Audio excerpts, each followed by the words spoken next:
Olá, seja bem-vindo ao meu canal. Meu nome é Marco Teles e hoje nós vamos conversar sobre um assunto que levanta algumas paixões, né? Que é sobre a existência de cursos superiores de teologia reconhecidos pelo MEC. Estava numa discussão na internet e vi muitos equívocos em relação a isso, né? Inclusive de pessoas que trabalham em seminários, né? Eu me formei em 2002, se não me engano, né?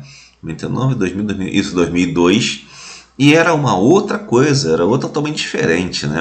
Do que é hoje.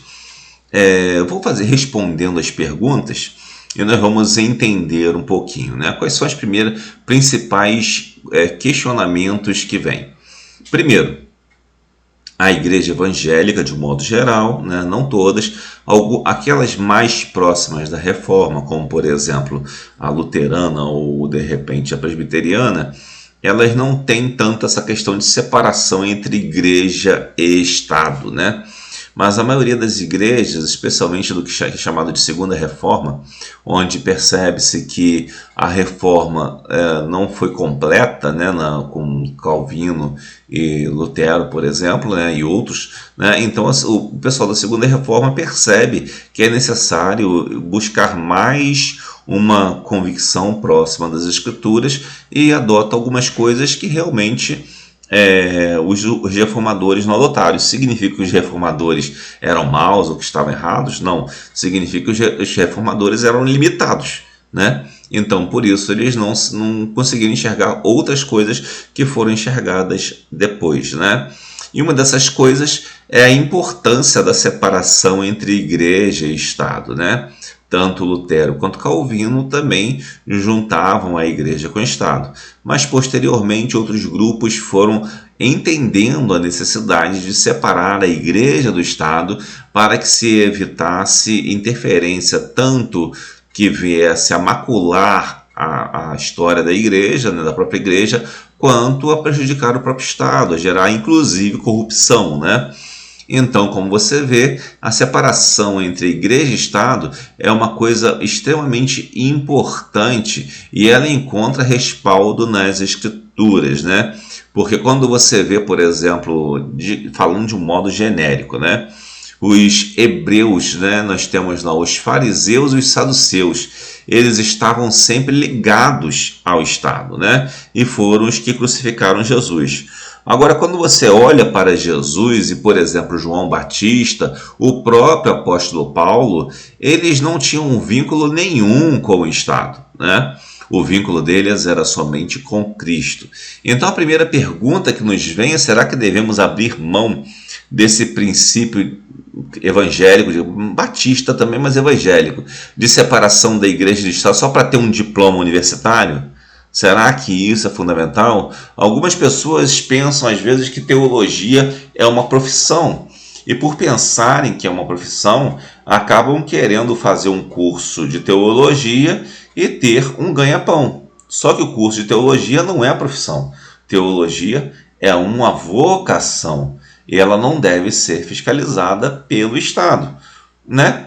E quando o MEC autoriza um curso de teologia e reconhece esse curso, significa que ele está fiscalizando e está ditando normas para este curso.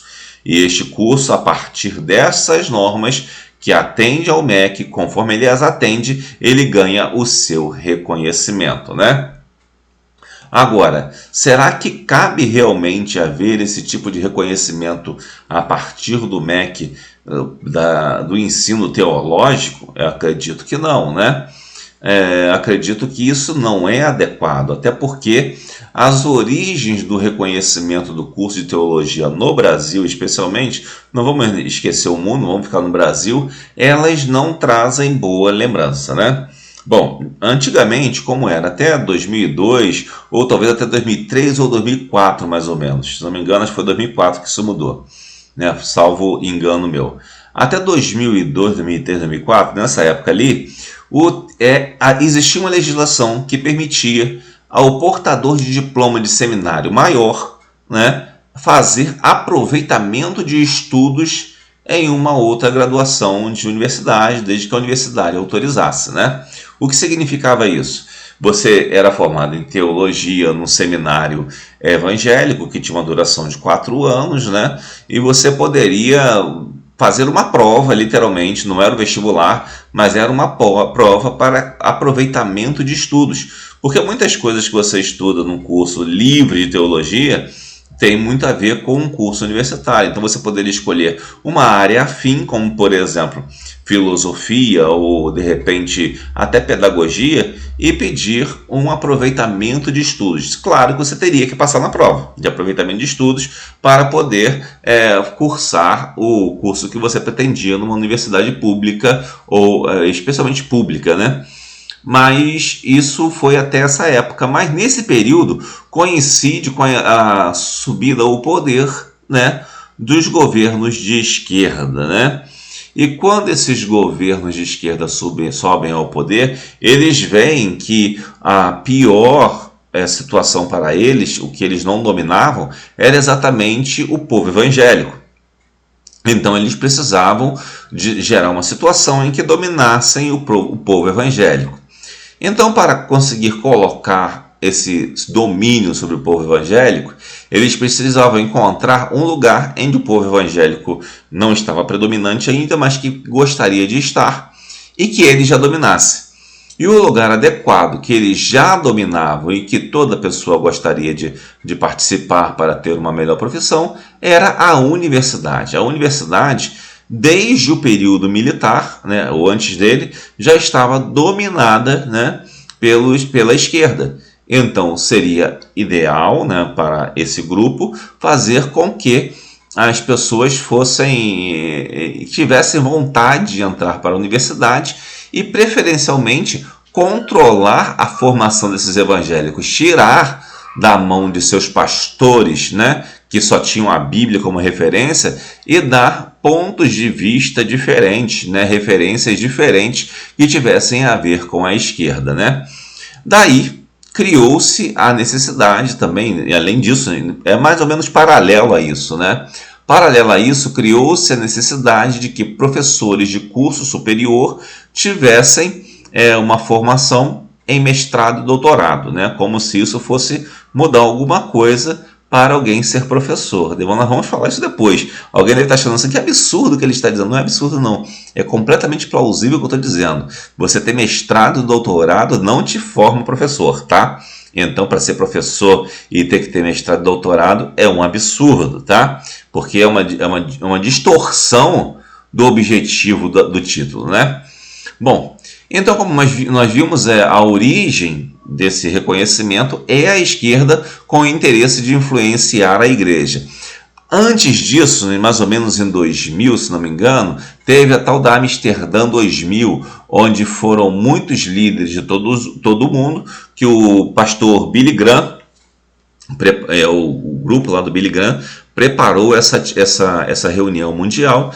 E ali a esquerda se infiltrou. O Billy Graham não tinha culpa disso, né? Veja bem, não estou dizendo que o Billy Graham é culpado, mas que a igreja se aproveitou do evento para cooptar muitas pessoas ali, e dali especialmente surgem muito pessoas voltadas à missão integral, né? Nós vemos alguns sujeitos como Ed Renekiewicz, que diz que começou ali o seu encontro, o seu entendimento com a missão integral exatamente ali nesse tipo de evento, né? E então eles foram cooptados, muitas pessoas ali, e começaram a ter ideias realmente marxistas e tentar trazer para o seio da igreja, o que não é nada bom, né?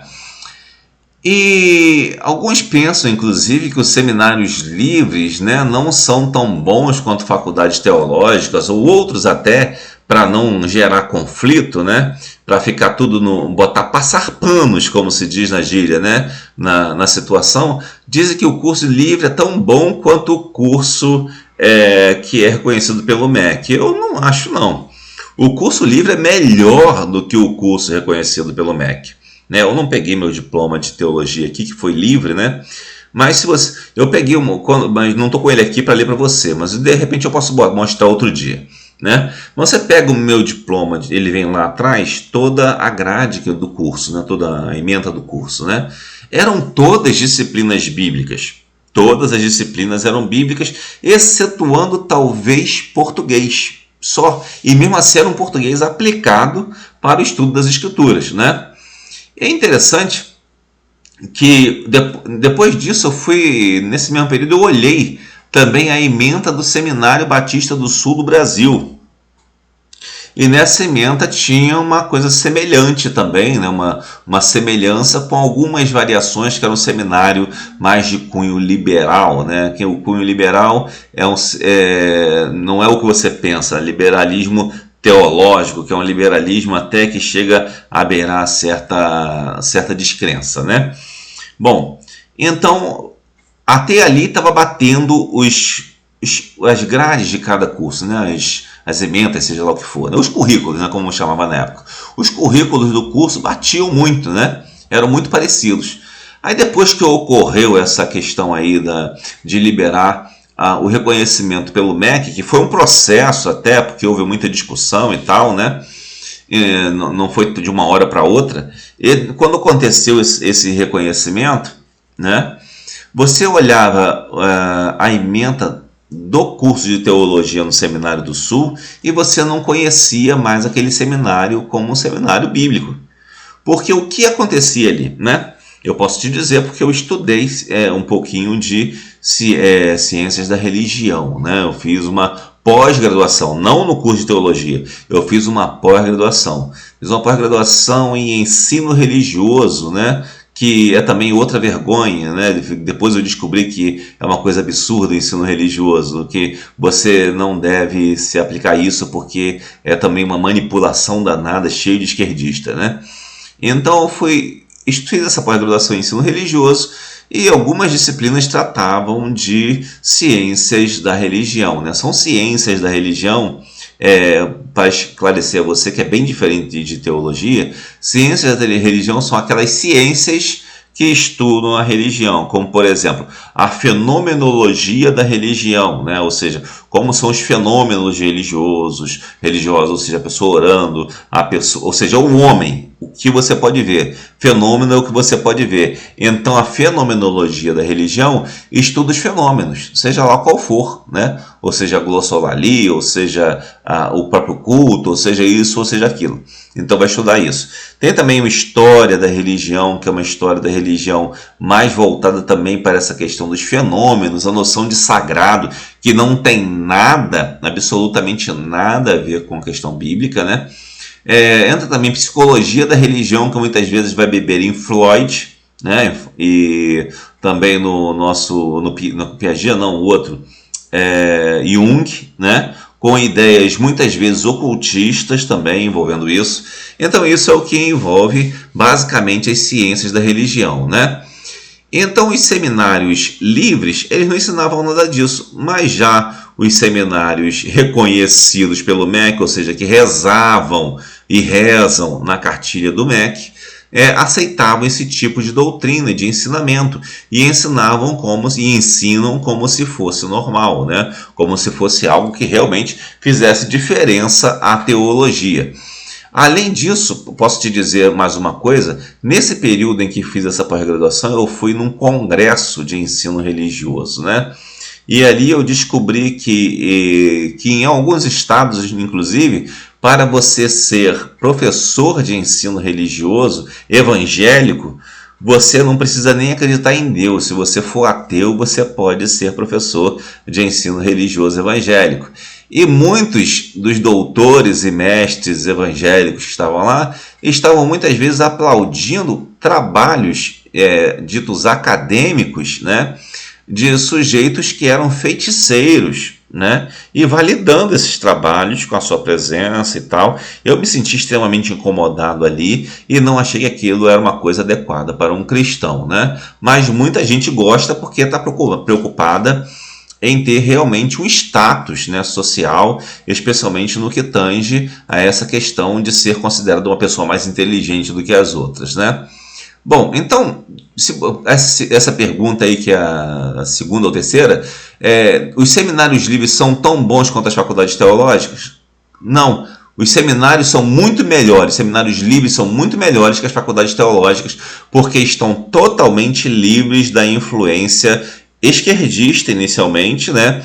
E da fiscalização do Estado, ou seja, estão livres tanto da fiscalização ideológica que queiram colocar sobre as igrejas, né? Como também estão seguindo o princípio bíblico, né, e evangélico de separação total entre a igreja e o Estado, né? Então, os seminários livres são absolutamente melhores do que qualquer faculdade de teologia. Você deve estar se contorcendo aí, mas vamos chegar lá, você vai entender melhor, vamos continuando. Então, se você quer fazer teologia, faça com um seminário que não reconheça, porque teologia não é profissão, tá? Bom, outra pergunta. Seminário precisa de reconhecimento do MEC? Me diz, precisa? Não. Sabe por quê? Porque teologia não é profissão. Teologia é um estudo para você exercer uma vocação, tá? Quando você precisa de reconhecimento do MEC, é quando você vai exercer uma profissão e que essa profissão pode ter alguma influência específica no ramo, na questão profissional mesmo, perante a sociedade, né? Inclusive, você pode assinar carteira, pode gerar processos em relação a questões trabalhistas e por aí vai, devido à sua profissão, certo? Só que teologia não é profissão. Se um pastor se sentir lesado, por exemplo, pela igreja que ele pastoreia, ele não pode entrar no direito do trabalho pedindo indenização de qualquer espécie. Se ele entrar, ele vai passar vergonha, porque, na verdade, não há indenização para isso, tá? Porque não é profissão, pelo contrário, é uma vocação.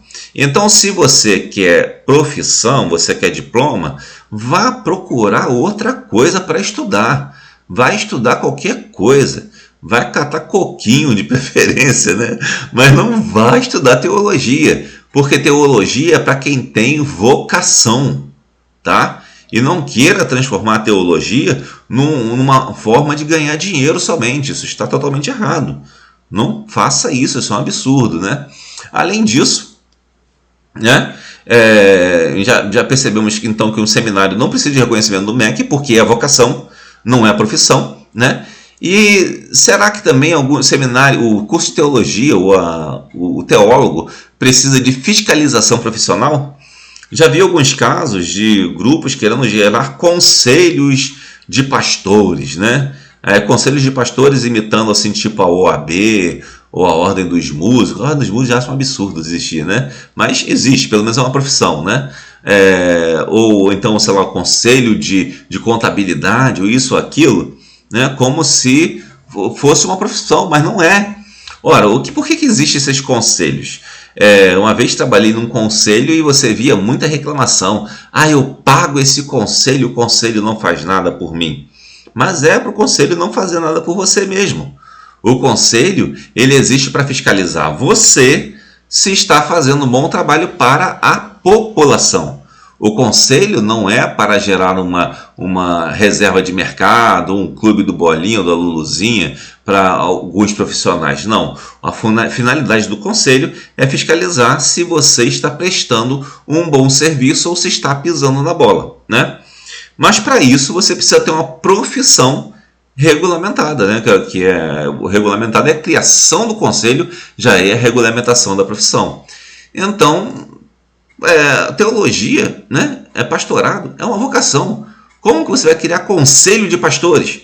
Outro erro absurdo, percebe? Os erros são basicamente conceituais e muito básicos. E as pessoas discutem isso porque às vezes preferem ter a possibilidade de dar aula aqui ou ali e ter mais um emprego, né? Então eu recomendo que procure aprender outra coisa, vai aprender mecânica, vai aprender outra coisa, mas não faça isso, não se prostitua a teologia com essas coisas como estão prostituindo, né?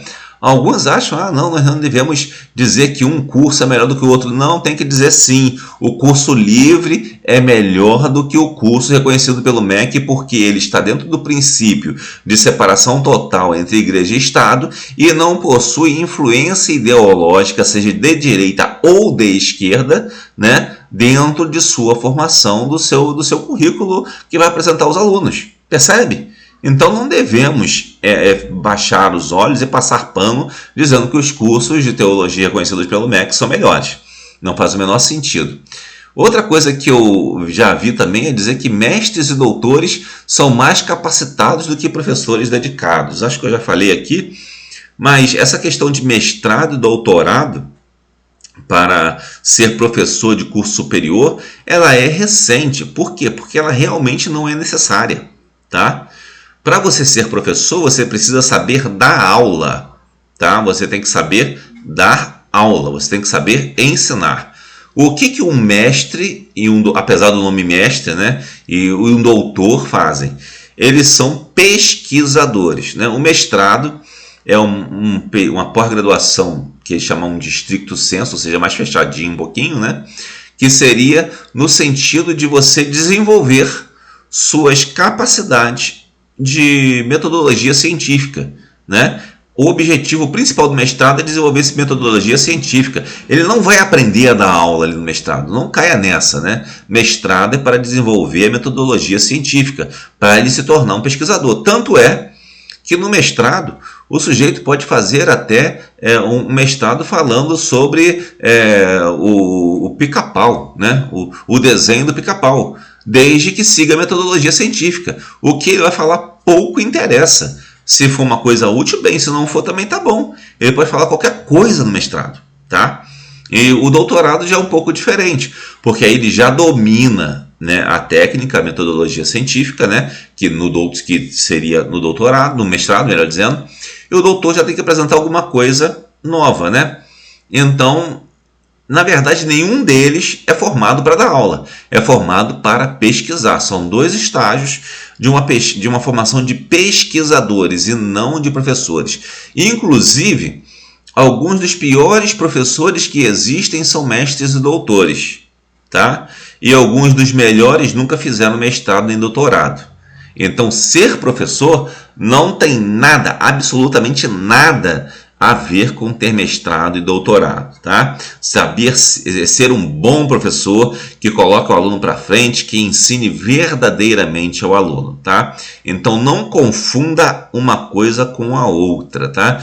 Imaginando que esses são mais capacitados para dar aula. Não são capacitados para fazer pesquisa e não para dar aula. Um professor somente com sua graduação, possivelmente, ou com um curso livre de teologia, ele será muito mais capaz de dar aula, ou por seu próprio dom ou vocação, ou pela experiência da aula, do que tendo um curso de mestrado e doutorado. Isso é ilusão, né? É ilusão de quem não sabe o que é um mestrado e doutorado, né?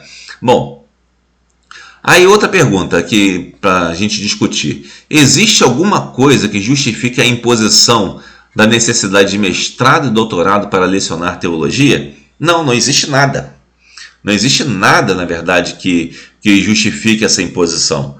Porque essa imposição ela foi gerada para se trazer as pessoas, os professores da faculdade, para gerar uma formação, né? Um partidarismo desses professores a partir do mestrado, doutorado, né? Os cursos tinham um viés extremamente marxista. Só você fazer pesquisas anteriores, você vai ver que as dissertações, né, e as teses, todas tinham um viés marxista.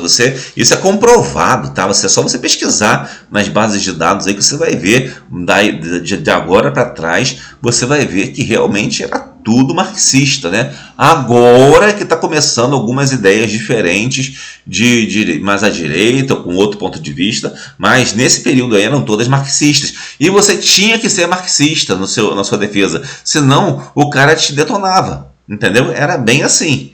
Então não fique pensando que essa imposição de mestrado, doutorado para lecionar teologia é um incremento de qualidade. Não, é ridículo, é você manipular a mentalidade das pessoas, né? E outra, como eu disse para você, mestres e doutores são pesquisadores, né? São pesquisadores. Então, se eles são pesquisadores, né?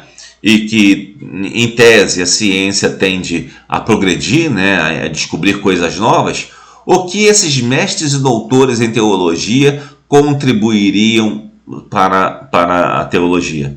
Absolutamente nada, sabe por quê? Porque a teologia possui mais de 20 séculos, né? Mais de 20 séculos.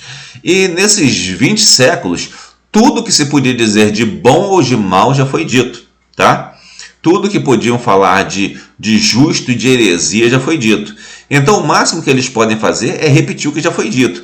E se inventarem alguma coisa, será uma heresia pior do que a gente tiveram no ano passado. Entendeu?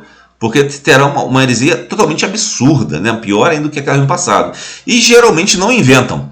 Quando você vê algum grupo assim com alguma ideia um pouco diferente, geralmente representa uma ideia que já teve no passado, uma heresia do passado, e que estão revisitando, porque não há o que inventar mais em teologia. Então a necessidade de mestres e doutores é totalmente nula. Tá? Basta apenas que o cara seja um professor dedicado e que estude e que se dedique, né? Que ele conseguirá dar aula em qualquer seminário, especialmente livre. Né? Um bom professor de teologia não vai querer dar aula em seminário fiscalizado pelo MEC. Né?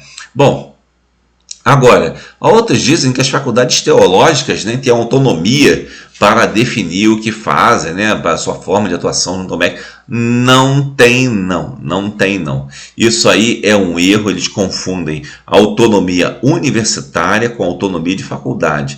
A faculdade, ela tem um lastro pequeno para ela formar o curso. Ela tem um currículo mínimo dado pelo MEC, que aliás é muito grande até, e que ela tem que cumprir, né?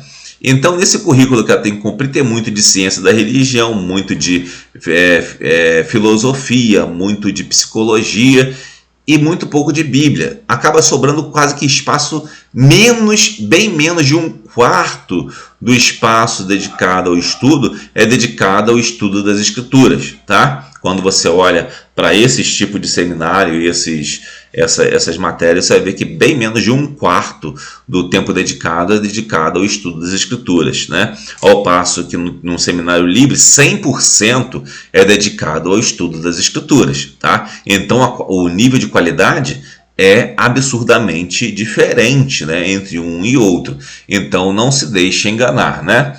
Além disso, né, que eu estava falando, essa autonomia de que falam, ela não existe para as faculdades, existe somente para as universidades, que são universidades, são grupos, né, grandes que possuem muitos cursos dentro dela de diferentes áreas do conhecimento até. E essa autonomia existe para as universidades, que podem até criar cursos novos, mas a faculdade não pode, ela tem que se submeter realmente ao MEC, né? Agora, se você pensa que existem muitas universidades cristãs, não existe não, tá? Talvez exista só a PUC, que eu me lembro, a católica, na UBRA, que é a luterana, e talvez só a Mackenzie e uma metodista, mas todas elas já muito secularizadas, tá? Então não se deixe enganar com isso não, tá? Como se houvesse liberdade, né? Ou autonomia. A maioria dos seminários ou faculdades teológicas, né, são faculdades, não são universidades. E por isso mesmo não tem autonomia que dizem que tem, tá? É mentira, tá? É mentira. Então não acredite nisso, né? Bom, agora, mesmo essas universidades, né, mais uma pergunta aqui, eu já até falei, mas vamos ver. Mesmo as universidades que são realmente autônomas, será que elas são autônomas no que concerne ao ensino bíblico? Com certeza não, porque elas têm que botar um professor que pode ser até ateu, tá? Pode ser até de outra religião, pode ser um feiticeiro. Pode, tá? Pode. E aliás, não pode, não só pode, como deve até, né? Segundo os padrões do MEC. Então, como você pode ver, não há autonomia, tá? Então essas pessoas podem trazer até ideias estranhas, né, ao âmbito do meio da igreja. Eu já vi, por exemplo, ateus que fizeram cursos de teologia e que receberam seu diploma e que usam o que aprenderam no curso de teologia para combater o evangelho numa faculdade, né, reconhecida pelo MEC. E aí, como é que fica isso, né? Então, aí não dá nada, mas num curso livre de teologia, você está debaixo de uma autoridade onde você professa a fé em Cristo. Então é muito mais confiável um curso livre de teologia, também por esse princípio, né? E agora um outro detalhe que eu gostaria de dizer é que alguns defendem as faculdades teológicas não por amor à teologia, mas por amor a seus empregos, tá? Tem às vezes preguiça ou sei lá o medo de procurar uma outra profissão para ganhar a sua vida, de estudar alguma coisa e ficam insistindo em validar cursos de teologia pelo MEC, que não deveria existir, né? Seria uma boa se o presidente da República agora acabasse com isso e voltasse ao que era antes, né? Quem quisesse se formar, né, fizesse o aproveitamento de estudos e fizesse o curso que quisesse e que não precisasse de nada disso e que todos os cursos de teologia voltassem a ser livres, né? Mas existem muitas pessoas também, além daqueles que não querem aprender outra profissão e que têm medo ou preguiça de se esforçar, tem até aqueles também que gostam das honrarias universitárias, né? Ou gostam de ser bajulados no âmbito acadêmico e por isso muitas vezes se sujeitam a determinadas coisas, né? Então essas são as considerações que eu queria fazer, né, em relação ao curso de teologia reconhecido pelo MEC, que é uma aberração, tá, para a igreja, mas que existe, né? E dizer a você, se você quiser fazer um curso de teologia, faça um curso que não seja reconhecido pelo MEC, que seja um curso livre, porque se você fizer um curso reconhecido pelo MEC, você provavelmente vai andar por caminhos errados, tá? E muitos dos apóstatas que temos aí hoje se formaram em cursos desse tipo, né? Que os garotos novos, já indo para um lado de apostasia, de algumas coisas, se formaram em cursos reconhecidos pelo MEC. Saia dessa, tá? Isso não tem nada a ver com o ponto de vista evangélico e não produz nada de bom para as nossas vidas. Que Deus abençoe e espero que tenha ajudado você a compreender esse problema.